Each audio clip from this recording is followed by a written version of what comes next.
What do you make of all the Oscar buzz surrounding the film for your performance? I know not all that may come, but come what may. I will go to it laughing. Herman Melville, 1851. From Brendan Fraser, Variety. 2022.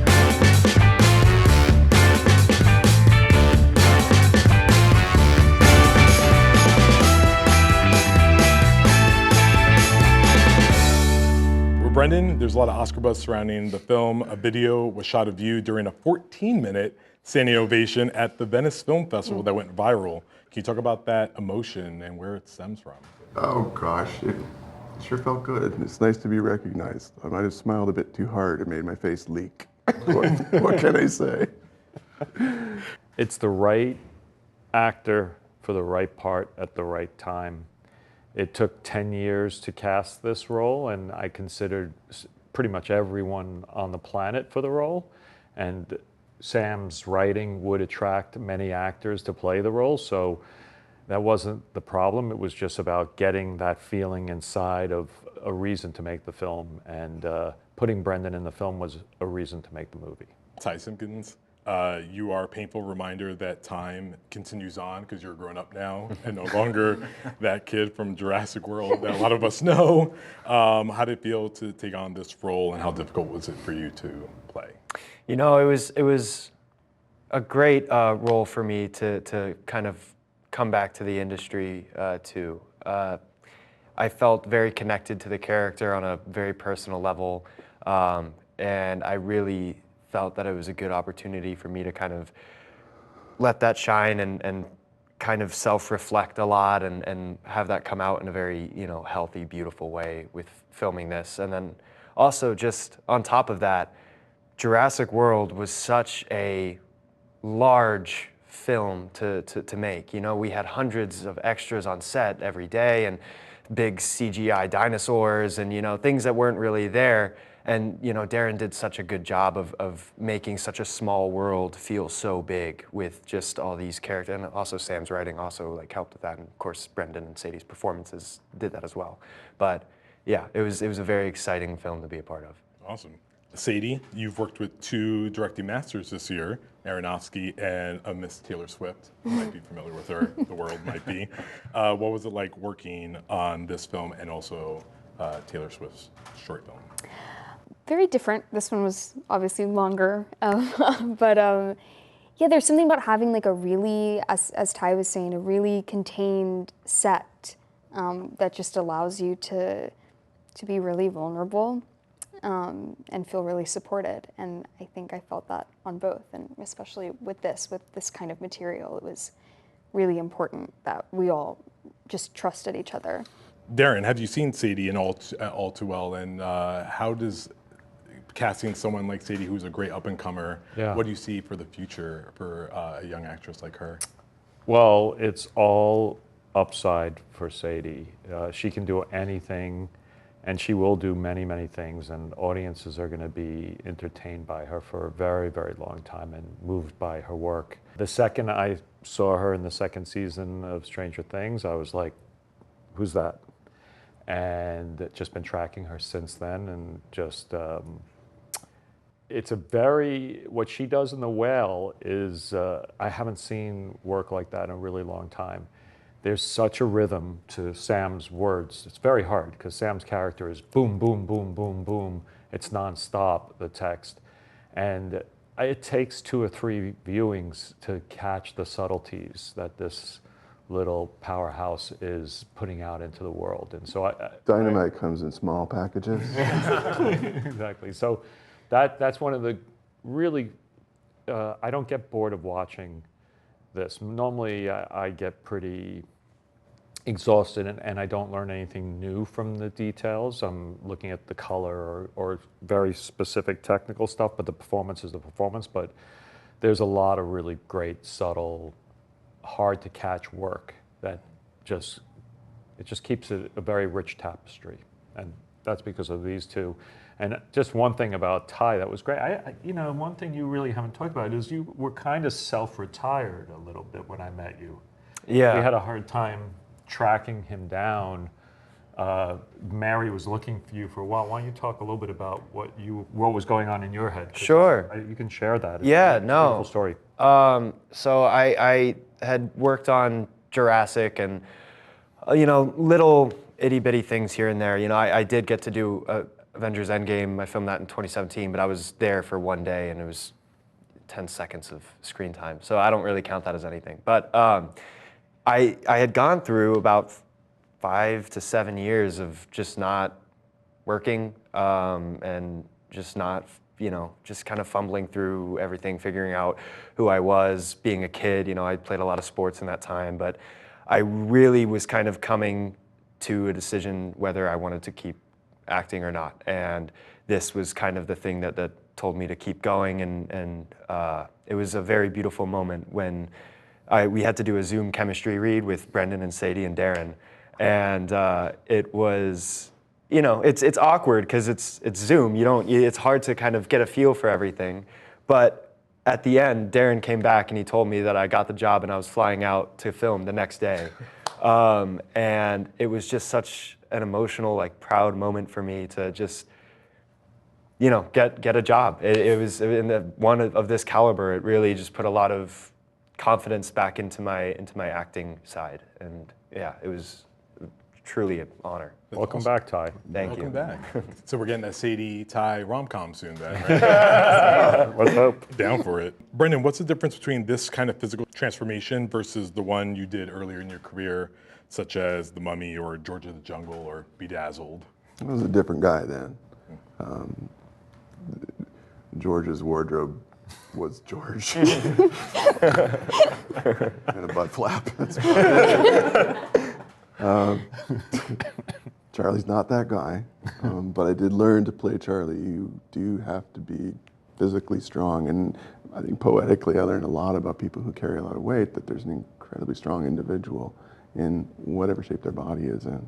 Because I could take the apparatus off at the end of the day, made me feel a little sort of dizzy, but there's vertigo, but there's something about owning and embodying that corporal being that gave a sense of authenticity to play the part that I didn't have to affect or rely on through any CGI. We didn't use any of that really.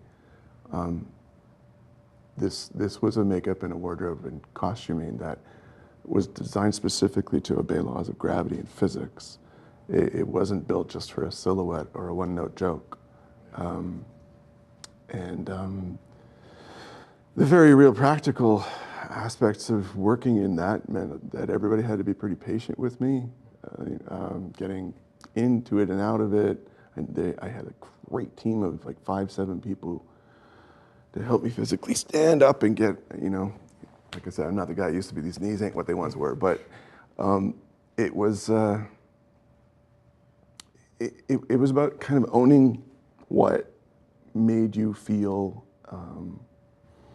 not exactly comfortable, but I know that Charlie wasn't that kind of guy either. And he needs to connect with his daughter more than anything else, more than to change his eating habits, his ways. Hong Chow, his best friend, the last connection he has to his former lover, as he was her brother, is his caretaker, is sometimes nurse, haranguing, conciliary, and she won't let him fail, or so she feels, and so she believes. And Hong has an authenticity to her when she speaks and when she works that makes you feel like you've known one another for longer than truthfully we actors just meet and rehearse together as we did for 3 weeks. She brings an ability that I think helped make Charlie who he was by her ascribing how much she cared about this guy to another actor wearing attire. How long did it take to get into prosthetics? It depended on what we were doing. I mean, sometimes it was 4 hours in the early days. First test was 6. We got down like 2.5. It was 4 hours in and 1 hour out. It was really what it was, I'd say. So he was working pretty hard. It's Every day, and he's in every scene. I mean, there's a couple of scenes. No, that's great. I got the morning to sleep a bit when these two guys were working. Yeah, exactly. Exactly. But it was basically nonstop. I mean, I think that a lot of my plays, but maybe all of my plays, are about hard-won hope. I don't know if I've ever been interested in writing about a happy or well-adjusted person. It's just not where my writerly concerns are, and I think there's real value in spending time with people who are going through something really difficult. Look, I can enjoy a rom-com or a Christmas movie as much as the next guy, but I think that there's value in looking at darker things and spending time with people who we may not used to be spending time with, because I think that widens our humanity. Really good fiction allows us, and I hope this is good fiction, but good fiction, if it's doing its job, allows us to expand outside of ourselves and the realm of our experience, and broadens our worldview, and I think makes us more human. And I think if we're going to have a true, honest experience, we have to look at the whole human being, and that's looking at the light and the dark. And there's a lot of light to Charlie. He's a beacon in a deep, dark sea in this movie. And there's dark, too, because he's a whole human being.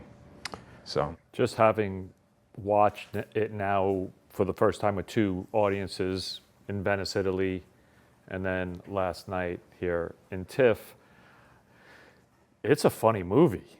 It really is. The laughs are nonstop, and it's hard to remember that because there's a lot of humanity up there and there's a lot of truth, but there is a lot of humor and there is a lot of clever writing and there is just acting, top of the game acting going on. So I think there's a lot to watch and a lot of entertainment that is that just makes you feel in a way that unexpected. You know, Requiem for a Dream.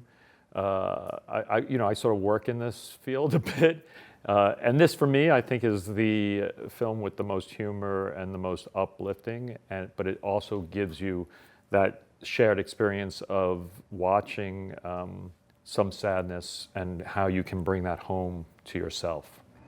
Awesome. My last question, but for you guys, what's your go-to Brendan Fraser role that you think of when you think of Brendan Fraser? The Mummy. Always. I think Gods and Monsters for me. I love that movie. I only really know Brendan as Charlie.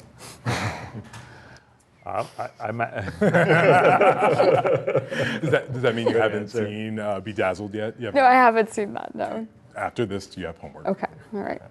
Awesome. I'm with Sadie. Yeah, it's Charlie for me. When we watched the tribute reel last night, which was just a spectacular moment, just to see all the work you've done. Yeah. It's endless. When I cast the film, I actually was not a scientist of Brendan's roles. I knew very little. I actually watched School Ties in the last few months for the first time. Does it hold up?